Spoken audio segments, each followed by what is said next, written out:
주셔서 감사를 드리며 예수 그리스도의 이름으로 기도하옵나이다. 아멘. 오늘 요한복음의 표적을 행하셨던 이 두 번째 표적에 대해서 살펴보려고 합니다. 왕의 신하의 아들을 고치신 예수님, 이런 말씀입니다. 요한복음에는요, 예수님이 행하신 표적들 가운데 8가지가 대표적으로 기록되어 있습니다. 예수님이 행하신 첫 번째 표적은 지난주에 우리가 살펴봤던 것처럼 요한복음 2장에 나옵니다. 갈릴리 가나에 있었던 혼례에서 포도주가 떨어졌을 때 예수님이 물로 포도주를 만드신 그 사건입니다. 그때 예수님은 돌 항아리 6에 가득 채워져 있는 물이 사라지게 하셨지요. 그 대신 예수님은 포도주를 창조하셔서 포도주가 돌 항아리 안에 가득하게 채워지게 되어졌습니다. 이 첫 번째 표적을 행하심으로 인해서 예수님은 자신이 창조주이심을 보여주셨다라는 것이지요. 오늘 본문에는요, 이제 예수님이 행하신 두 번째 표적이 소개되고 있습니다. 예수님은 왕의 신하의 아들의 병을 고쳐주셨습니다. 이 두 번째 표적으로 예수님은 우리를 지으신 창조주 하나님이실 뿐만 아니라 우리를 구원하시는 그리스도이심을 드러내셨다라는 것이지요. 자, 요한복음 먼저 20장 30절 31절 한번 보실까요? 요한복음 20장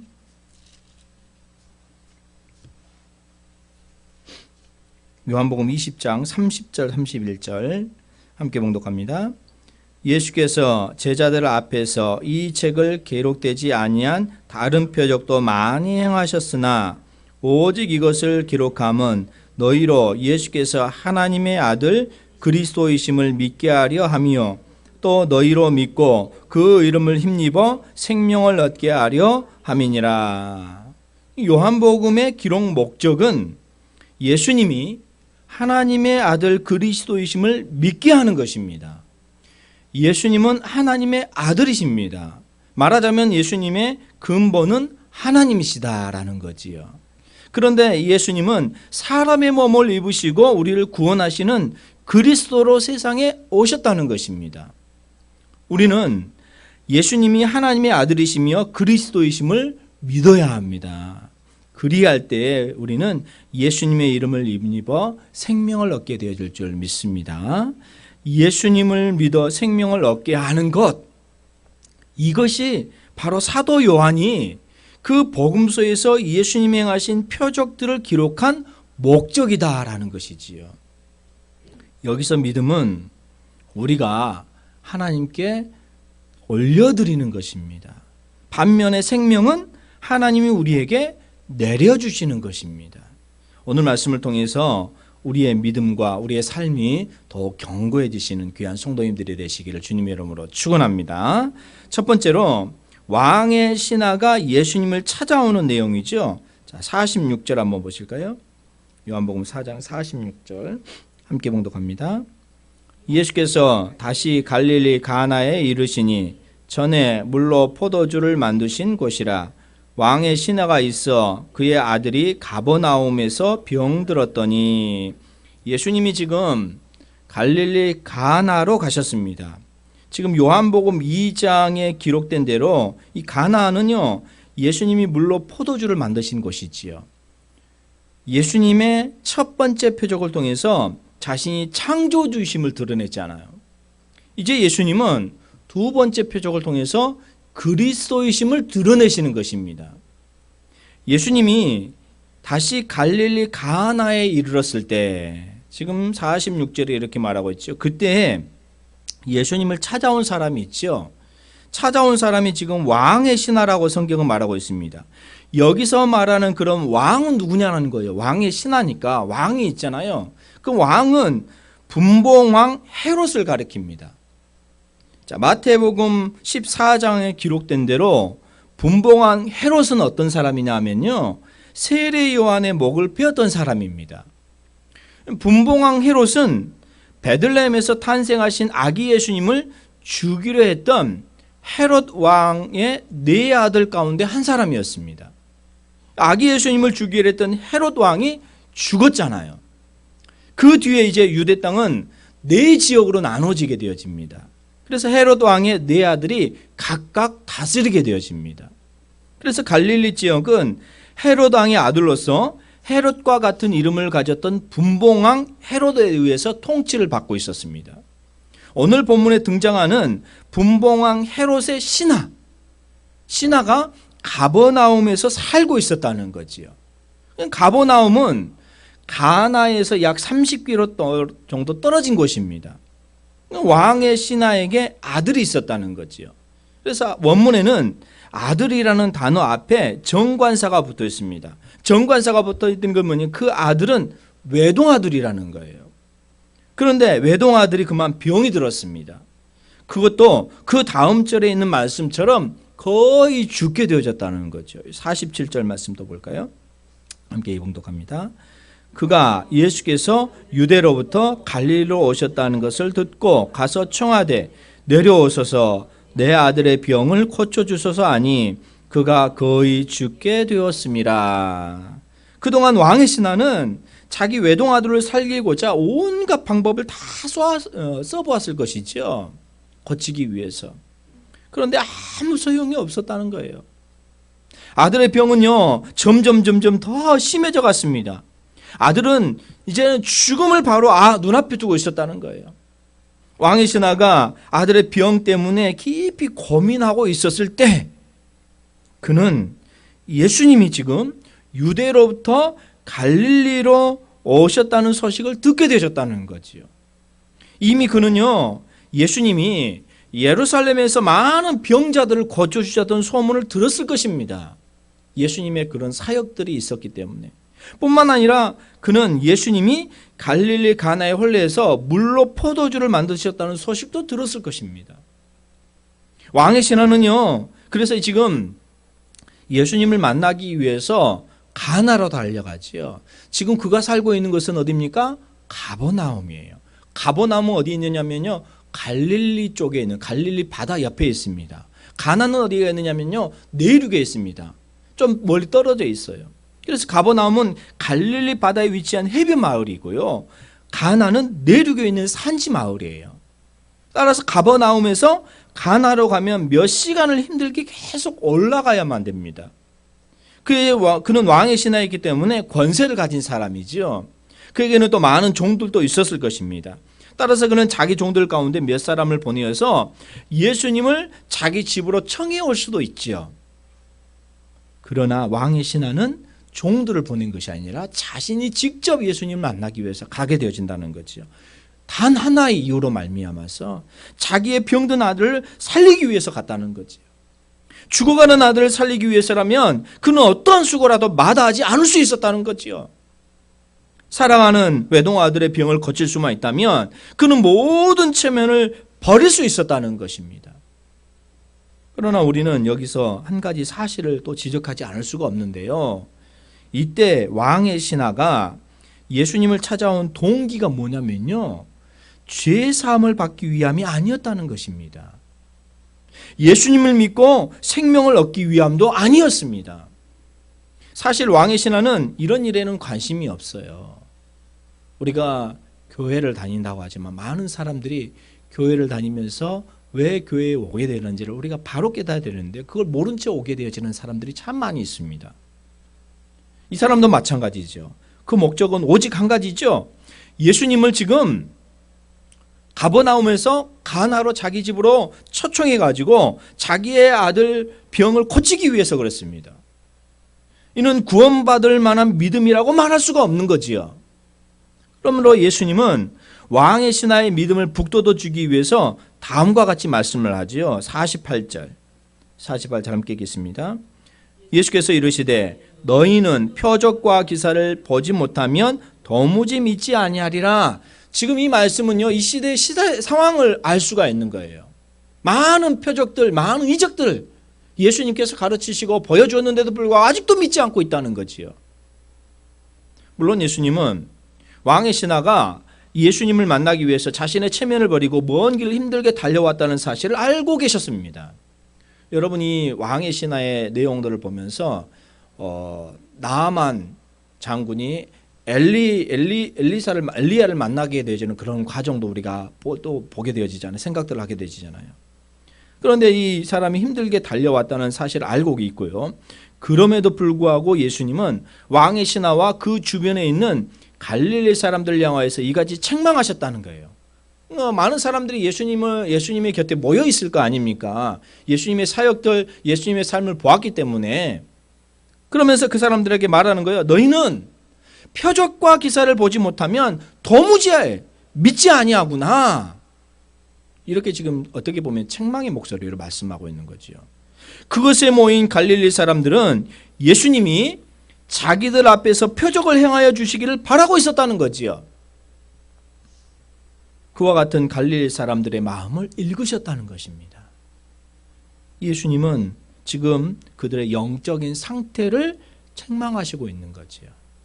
오늘날 우리의 영적인 상황, 또 말씀으로 우리가 살아내고 있는지, 아니면 정말로 이 세상적인 모습으로 이렇게 살아가고 있는지를 우리가 오늘 이 시간으로 우리가 살펴보면서 우리가 영적으로 또 성령 충만하시는 귀한 성도님들이 되시기를 바랍니다.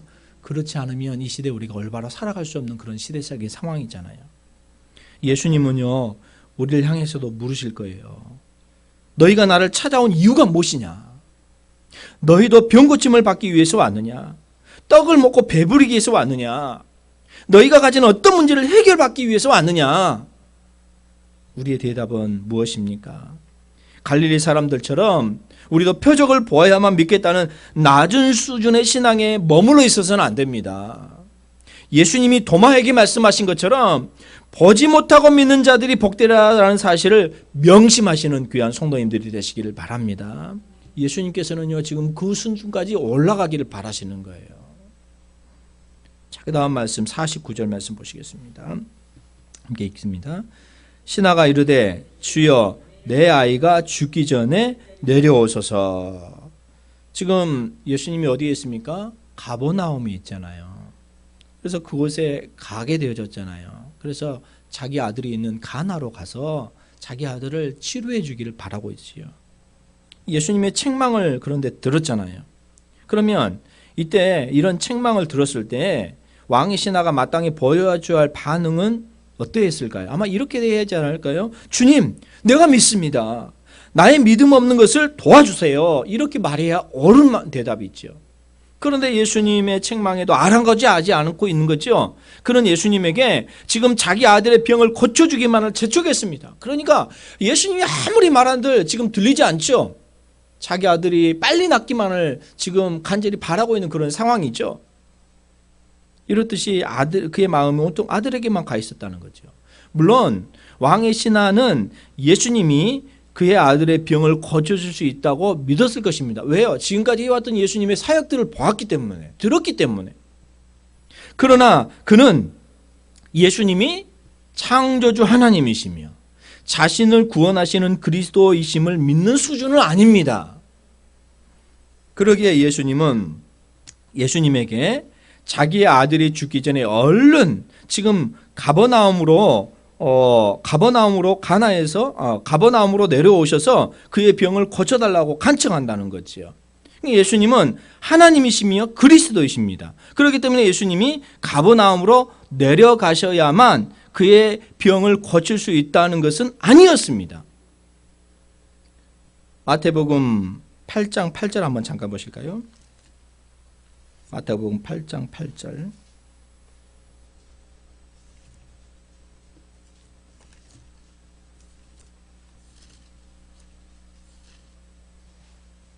마태복음 8장 8절. 백부장의 그런 상황의 믿음이죠. 함께 읽겠습니다. 백부장이 대답하여 이르되 주여 내 집에 들어오심을 나는 감당하지 못하겠사오니 다만 말씀으로만 하옵소서. 그러면 내 하인이 낫겠사옵나이다. 예수님은 말씀만 하셔도 멀리 떨어진 사람이 병을 고쳐주십니다. 그런데 백부장의 믿음과 지금 왕의 신하의 믿음은 좀 대조적이죠. 왕의 신하에게는 이 믿음이 없는 거예요. 아울러 왕의 신하는 예수님이 자기 아들의 병을 고치시더라도 그가 살아있을 때만 가능한 것으로 생각한 것입니다. 그렇기 때문에 왕의 신하는 자기 아이가 죽기 전에 지금 숨이 멎어질 것 같은 그런 상황이었거든요. 그러니까 얼른 죽기 전에 와가지고 빨리 고쳐주십시오. 이렇게만 생각한 거예요. 얼른 가나를 떠나서 지금 가나에 오 계신 예수님이 가버나움으로 오셔가지고 자기 아들을 얼른 살려주시기를 간청하고 있는 그런 상황이죠. 그러나 예수님이 살아있는 사람의 병만 고치는 것은 아니었잖아요. 예수님은 죽은 자도 다시 살리셨잖아요. 나인성 과부의 아들이 죽었습니다. 그러나 예수님 그를 다시 살리셨잖아요. 회당장 야이로의 딸도 죽었습니다. 그러나 예수님은 그도 살리셨잖아요. 베다니의 나사로가 죽었습니다. 그는 죽은 지 나흘이나 되어서 벌써 냄새가 나고 있었습니다. 그러나 예수님은 죽은 지 나흘이나 되는 나사로도 다시 살리신 예수님이시잖아요. 이처럼 예수님은 죽은 자도 얼마든지 다시 살리실 수가 있으셨다라는 것입니다. 예수님에게는 못 고칠 질병이 아주 없으셨습니다. 예수님에게는 해결하지 못할 문제가 전혀 없으셨습니다. 그렇기 때문에 예수님의 능력을 과소평가하거나 제한하지 말고 오늘 우리의 삶도 그렇습니다. 어떤 형편이든지 예수님께 나와서 예수님을 의지하시는 저와 여러분들 모두가 되시기를 주님의 이름으로 축원합니다. 예수님께서는요 지금 왕의 신하의 아버지 또 그 삶이 조금 믿음이 더 성숙한 당도로 가기를 바라셨다는 거예요. 또 주변에 많은 제자들에게도 마찬가지였다라는 것입니다. 오늘 우리의 삶도 그렇습니다. 늘 머물러 있는 그런 신앙이 아니라 조금 더 날마다 자라나고 날마다 주님을 만나기를 힘쓰시는 귀한 성도님들이 되시기를 주님의 이름으로 축원합니다. 두 번째로요. 왕의 신하는 문제 해결을 이제 받게 되어지지요. 자, 50절 말씀 함께 읽겠습니다. 예수께서 이르시되 가라 내 아들이 살아있다 하시니 그 사람이 예수께서 하신 말씀을 믿고 가더니 지금 왕의 신하는 예수님이 자기와 함께 가버나움으로 내려가셔서 자기 아들의 병을 고쳐주기를 간청을 했습니다. 그런데 예수님은 그와 함께 가버나움으로 내려가지 않으셨습니다. 그 대신 예수님은 그에게 이와 같이 말씀하시 가라 내 아들이 지금 살아있다 이렇게 말씀하고 있습니다. 그 순간 예수님의 능력이 어때요? 공간을 뛰어넘었잖아요. 예수님은 가나는 지금 내륙에 있다고 그랬습니다. 가버나움은 갈릴리 바다 해변 쪽입니다. 그러니까 유대에서 가나로 와 있고요. 가나에 있는 상황에서 지금 가버나움으로 내려오기를 바라고 있는 그런 상황이죠. 예수님은 지금 가나에서 가버나움까지 약 30km 정도 떨어져 있는 그런 곳이죠.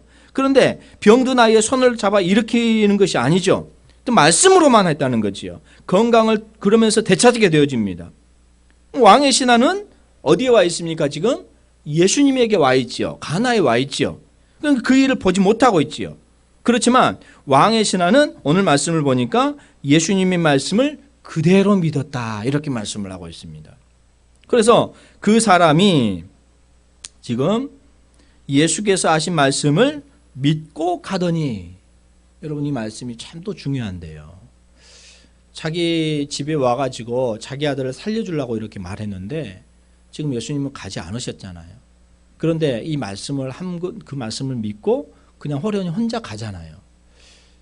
같이 가서 낫게 해달라고 바랐는데 혼자 가게 되어집니다. 이 사람의 또 믿음을 우리가 살펴볼 수 있지요.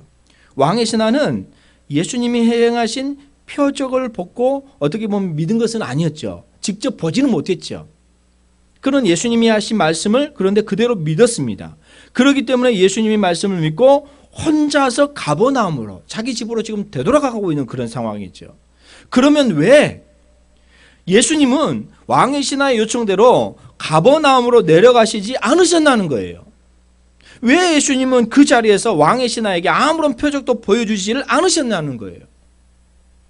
예수님은 왕의 신하에게 있는 불신앙적인 요소를 깨뜨려 주시기를 원하셨다는 것입니다. 지금 위에도 이렇게 말씀을 하죠. 너희는 표적과 기사를 보지 못하면 도무지 믿지 아니한다 이렇게 말씀하고 있잖아요. 그 시대적인 상황이 그랬다는 거죠. 그런데 이 왕의 신하에게 보여주기를 원했던 것은 이런 것들을 좀 깨뜨려 주기를 원했다는 것입니다. 그래서 예수님은 왕의 신하를 표적의 이끌림을 받은 사람에서 이제는 어때요? 표적을 보고 믿지는 것이 아니라 말씀의 이끌림을 받는 사람으로 올려주신 것이지요. 예수님의 은혜로 이제 왕의 신하는 보지 않고서도 말씀을 믿는 복된 자리로 이제 옮겨지게 되어졌다는 것입니다. 도마에게 보지 않고 믿는 자가 되라 이렇게 말씀을 했잖아요. 그런 것처럼 오늘 우리에게도 마찬가지입니다. 우리가 왜 하나님 앞에 또 거룩한 날 예배드리며 찬양합니까? 말씀을 듣고 그 말씀대로 우리가 깨달음을 받고 믿음의 안에 섰기 때문에 그러지 않습니까? 이와 같이 마찬가지로 믿음의 성장이 오늘 우리에게도 있어야 될 줄 믿습니다. 어떤 상황 속에서도 우리의 믿음 변치 아니하고 주님을 더 의지하시는 귀한 성도님들이 다 되시기를 주님의 이름으로 축원합니다. 자, 이제 51절 52절 말씀 또 함께 읽겠습니다. 내려가는 길에서 그의 종들이 오다가 만나서 아이가 살아있다 하거늘 그 낫기 시작한 때를 물은즉 어제 7시에 열기가 떨어졌나이다 하는지라. 좀 이제 구체적으로 이런 상황들이 나타나고 있잖아요. 왕의 신하가 믿고 갔다고 말했습니다. 그러니까 어때요? 빨리 어떻게 보면 뛰어서, 그러니까 신하이기 때문에 좀 뭐 마차나 뭐 여러 가지 있을 수 있겠죠. 그런 상황들은 성경에 쓰여 있지 않았기 때문에 알 수는 없지만 정말 빠르게 이렇게 갔을 것이다 이렇게 생각이 되어집니다. 예수님이 말씀을 읽고 가나를 떠나 가버나움을 향해서 내려갑니다. 그런데 가는 도중에 가버나움에서 가나를 향해서 올라오고 있는 그의 종들을 만나게 되어진다. 어떻게 보면 중간쯤 이렇게 만나게 되어졌을 것입니다. 종들은 그를 만나자 즉시 그에게 기쁜 소식을 전해줍니다. 왕의 신하여, 주인님이시여, 당신의 아이가 살아 있습니다. 아마 기뻐가지고 뛸 듯이 이렇게 말했을 거라는 거죠. 종들이 한 말은 예수님의 말씀 그대로였습니다. 앞서 예수님은 왕의 신하에게 이렇게 말씀하셨잖아요. 50절에 가라, 내 아들이 살아있다. 예수님이 말씀하신 대로 왕의 신하의 아들이 살았습니다. 말하자면 예수님이 표적을 행하셔서 그의 아이의 병을 고치셨다는 거지요. 왕의 신하는 종들에게 자기 아들이 낳기 시작한 때를 그러면서 묻습니다. 언제 낳게 되었느냐 이렇게 물었지요. 그러자 왕의 지금 신하들이 어제 7시에 열기가 떨어졌습니다 라고 이렇게 대답을 하잖아요. 유대인들의 시간 계산법은 좀 우리나라의 시간 계산법과 좀 다릅니다. 유대인들은요, 해가 뜰 때부터 하루 시간을 시작합니다. 그렇기 때문에 유대인들의 7시는 오늘 우리나라 시간으로 보면 오후 1시입니다. 오후 1시. 이는 예수님이 왕의 신하에게 가라, 내 아들이 살아있다 말씀하신 그때였습니다. 그러니까 예수님이 하신 말씀을 믿고서 왕의 신하는 기쁜 마음으로 가나로 출발했죠. 가나를 출발하죠. 그가 가버나움으로 이제 내려가는 도중에 그는 가나를 향해서 올라오는 종들을 만나게 되어졌다는 거지요. 서로 어떻게 보면 저 신하들은 아들이 살아있는 것을 빨리 그 아버지에게 전해주고 싶었고, 아버지는 빨리 가서 아들이 살아있는지를 보고 싶었고, 그래서 중간에서 만나게 되어졌다는 거지요. 그러니까 분명 그날 해가 지고 난 뒤에야 그는 가나로 올라오는 자기 종들을 만났을 것입니다. 정말 빠르게 이렇게 가고 있는 상황이지요. 왜냐하면 그의 종들이 말하기를 어제 7시에 아이의 열기가 떨어졌다고 했기 때문에. 그래서 유대인들은 하루는 해가 질 때부터 그 다음날 해가 질 때까지인 것입니다. 우리식으로 말하면 7시 곧 1시 아직은 우리 오늘에 해당되죠. 그런데 유대인들의 날짜 계산법에 따르면 해가 진 뒤는 이미 새날이 시작된 거지요. 따라서 같은 날 7시 곧 1시라도 그들에게는 이미 어제가 되어버린 거지요. 아무튼 왕의 신하의 아들에게 표적을 행하신 분은 예수님이십니다. 왕의 신하는 예수님이 말씀을 믿고 가버나움으로 돌아갑니다. 그 결과 그는 예수님이 행하신 표적을 체험하게 되어졌다는 거지요. 이와 같이 예수님을 믿으면 예수님이 행하신 표적을 오늘날도 우리가 체험하게 될 줄 믿습니다. 사람들은요, 오늘날도 그런 것 같아요. 표적을 보여주면 믿겠다 이렇게 말을 합니다. 그러나 표적이 먼저가 아니라 믿음이 먼저인 줄 믿습니다. 믿으면 표적을 보게 되어지는 거예요. 우리 모두 믿음의 사람이 되어서 지금도 살아계셔서 우리 가운데 역사하시는 예수님의 표적을 체험하시는 귀한 성도님들이 되시기를 바랍니다. 우리의 믿음이 없음을 우리가 하나님 앞에 기도해야 된다는 거죠. 자, 이제 세 번째로 왕의 신하와 그의 온 집안이 다 예수님을 믿게 되어지는 상황이죠. 53절 함께 읽겠습니다. 그의 아버지가 예수께서 내 아들이 살아있다 말씀하신 그때인 줄 알고 자기와 그 온 집안이 다 믿으니라. 왕의 신하는 예수님이 그에게 내 아들이 살아있다 말씀하신 바로 그때 그의 아들에게 열기가 떨어진 것을 알게 되었습니다. 따라서 왕의 신하는 예수님이 그의 아들에게 표적을 행하셔서 자기 아들이 나음을 받았다는 사실을 확실하게 깨닫게 되어지죠. 이제 체험적인 신앙이죠. 이제 그러니까 이제는 예전에는 가나에서 물이 변하여 포도주가 된 사건들, 또 예루살렘에서 예수님께서 많은 일을 행하셨던 그런 사건들은 듣기만 했잖아요. 체험적인 그런 신앙이 아니었잖아요. 그런데 이제는 자기 아들이 직접 낳았다는 그런 사실을 깨달았잖아요. 그러니까 직접 깨달았던 그 아버지, 이제는 결과적으로 어떤 일이 가져오느냐? 자기와 그 온 집안이 다 믿으니라. 먼저는 왕의 신하가 예수님을 믿었을 것입니다. 그런 후 그는 즉시 예수님의 증인이 되었지요. 이제는 그의 온 집안 사람들이 예수님을 전합니다. 그 온 집안이 그의 전도를 받아서 모두 예수님을 믿게 되어졌을 것이라는 거죠. 믿었습니다. 이런 상황들은 우리가 말하지 않아도 아마 다 생생하게 그런 상황들이 되어졌을 것이라 이렇게 생각할 수가 있지요. 주변에 있는 사람들, 직접 아들이 아프고 병들어 있다는 사실을 다 보고 이렇게 있는 그런 상황이잖아요. 앞서 오늘 본문 50절 말씀을 보면 그때도 왕의 신하는 이미 믿었습니다. 믿고 가니라 이렇게 말씀하고 있잖아요. 그런데 50절의 믿음과 지금 53절의 믿음이 좀 다를 것 같아요. 믿음의 질이. 50절의 믿음은 정말로 될까? 어떻게 보면 알고 있었지만 그대로 간 거지요. 그런데 지금 와가지고 이제 아들이 낳은 그런 상황들의 믿음은 질이 다르잖아요. 그때는 예수님의 말씀을 믿었던 것이요. 그러나 이때는 예수님이 하나님이시며 그리스도이심을 믿은 것입니다. 오늘 우리도 그렇습니다. 이제는 우리가 생각하는 그런 예수님, 그런 것이 아니라 예수님이 창조주이시고 그리스도이시고 그 말씀대로 행하시는 그런 분이심을 믿고 따라가시는 귀한 성도님들이 되시기를 바랍니다. 처음에 왕의 신하는요, 예수님에게 표적을 바랬을 거예요. 그러나 예수님을 만나 대화하는 가운데 그는 예수님의 말씀을 믿게 되었다는 것이지요. 그렇잖아요. 예수님께서 너희는 표적과 기사를 보지 못하면 믿지 못하는구나. 아마 이 왕의 신하도 뜨끔했을 거예요. 자기에게 표적을 바래주었기 때문에.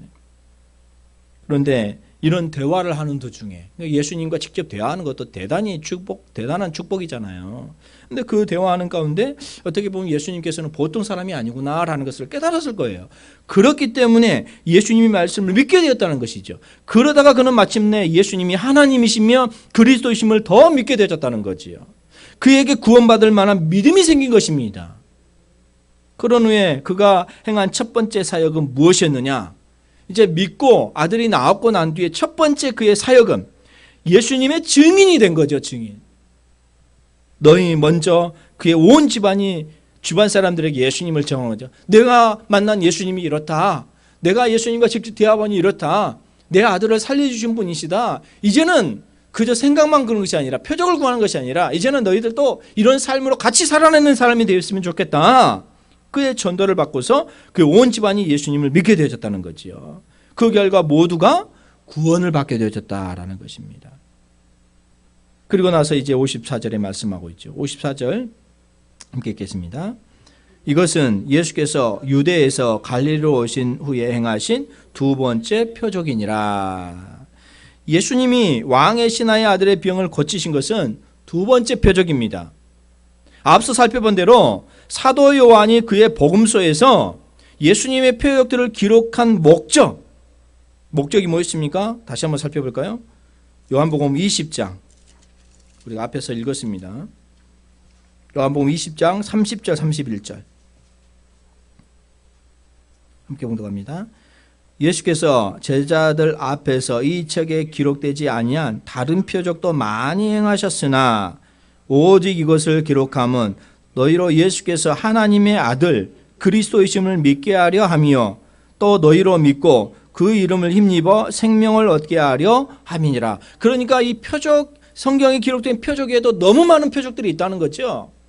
다 기록할 수가 없는 거예요. 그런데 이것을 또 기록하는 목적은 뭐냐? 예수님이 하나님의 아들이시다. 그리스도이심을 믿는 것이다. 그리고 너희로 믿고 그 이름을 힘입어 생명을 얻으면서 살아가게 하게 한 이유이다. 요한은 이렇게 말하고 있는 거예요. 그래서 우리가 이 표적을 보면서 어떻게 우리가 이 시대를 살아가든지 또 깨달을 수 있는 그런 말씀 아니겠습니까? 앞에서 살펴본 대로 이렇게 표적들을 기록한 목적, 예수님을 믿어 생명을 얻게 하는 거죠. 이는 첫 번째 표적과 두 번째 표적 결과에서 분명하게 나타나고 있잖아요. 자, 요한복음 2장 21절 한번 보실까요? 요한복음 2장 11절. 요한복음 2장 11절 읽겠습니다. 예수께서 이 첫 표적을 갈릴리 가나에서 행하여 그의 영광을 나타내심에 제자들이 그를 믿으니라. 오늘 53절도 읽겠습니다. 그의 아버지가 예수께서 내 아들이 살아있다 말씀하신 그때인 줄 알고 자기와 그 온 집안이 다 믿으니라. 이와 같이 첫 번째 표적을 통해서 예수님의 제자들이 예수님을 믿었죠. 또한 두 번째 표적을 통해서 왕의 신하와 그의 가족들, 또한 그의 종들이 모두 예수님을 믿었습니다. 아울러 예수님을 믿는 그들은 모두 이제 생명을 얻게 되어졌다는 거지요. 사랑하는 우리 성도 여러분, 왕의 신하는 지금 가버나움에서 가나로 자기 아들을 살리기 위해서 예수님을 찾아왔습니다. 물론 그의 아들은 살아났습니다. 뿐만 아니라 그에게 구원받을 만한 믿음이 생겼습니다.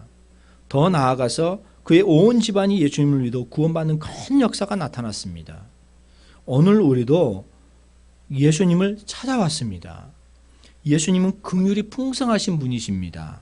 그렇기 때문에 예수님을 찾아온 우리를 결코 실망시키지 않으십니다. 예수님은 우리의 기도에 응답하시십니다.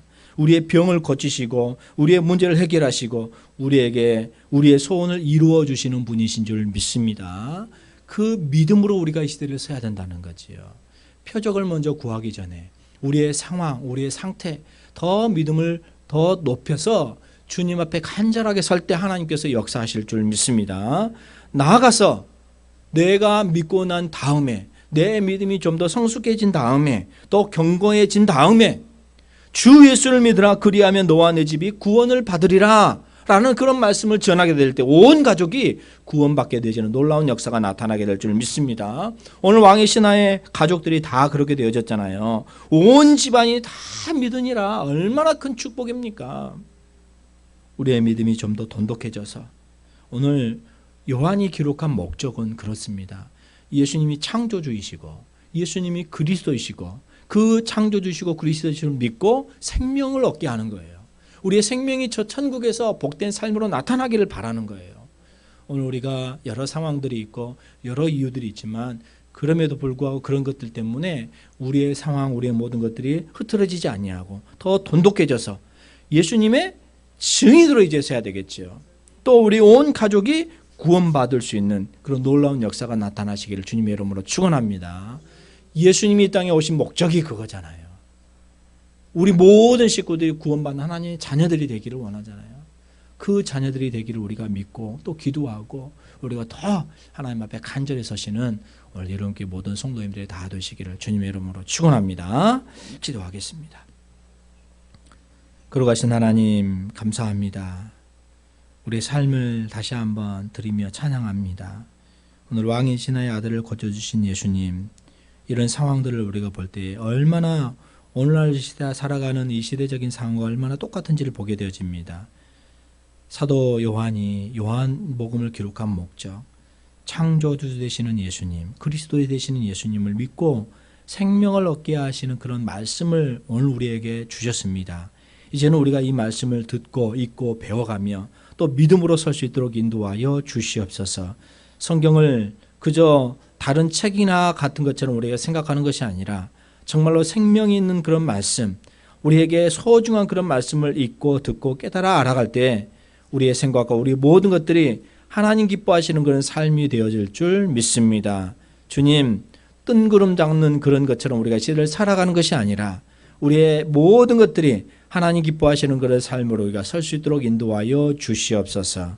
오늘 왕의 신하가 믿고 온 가족이 구원을 받았던 것처럼 우리 교회가 해야 될 그런 사명, 예수 그리스도를 전하고 온 가족이 구원받는 그런 백성으로 우리가 설 수 있도록 인도하여 주시옵소서.